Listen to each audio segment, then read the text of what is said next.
atong kuhaan og background ang kinabuhi ni Cornelio. Si Cornelio usa ka pangulo sa sundalo nga mga Italyano.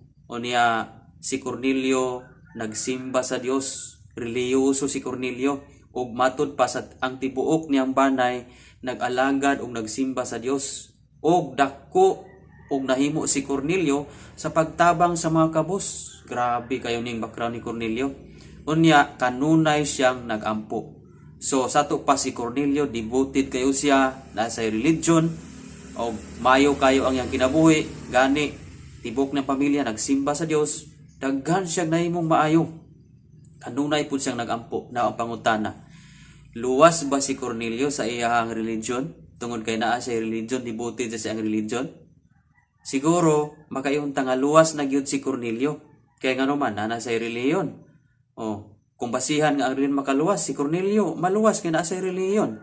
Unya tibok bang banay, dili pareho sa atuwa nga pipilar ka ita ng alagad sa atuang pamilya.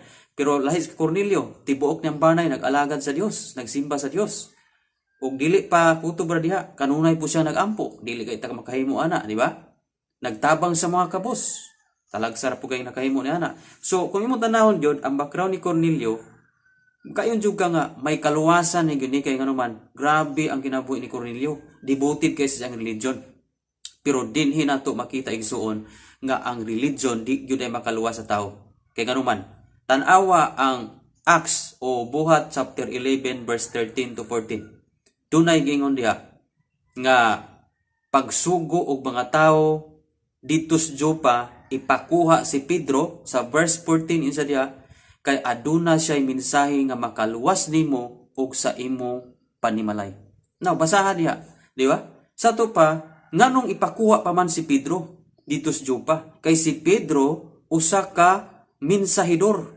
Si Pedro nagwali ni Jesus sa Acts chapter 2. Babasa nimo Acts chapter 2 verse 41 to 48. Naadya si Pedro nagwali about ni Jesus. 3,000 ka mga kalag nga nituo nakadawat ni Jesus. Muna nga ipakuha usa si Pedro kay aduna sa mensahe may tungod ni Kristo nga may makaluwas ni Cornelio ug sa iyang pamilya. Sa ato paigsuon, dili gyud basihan nga maluwas ka sa imong relihiyon nga ipasakupan karon. Nganuman, klaro kayo ang life ni Cornelio.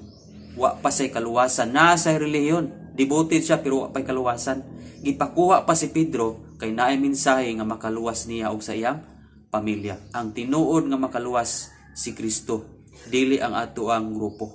Salamat o God bless.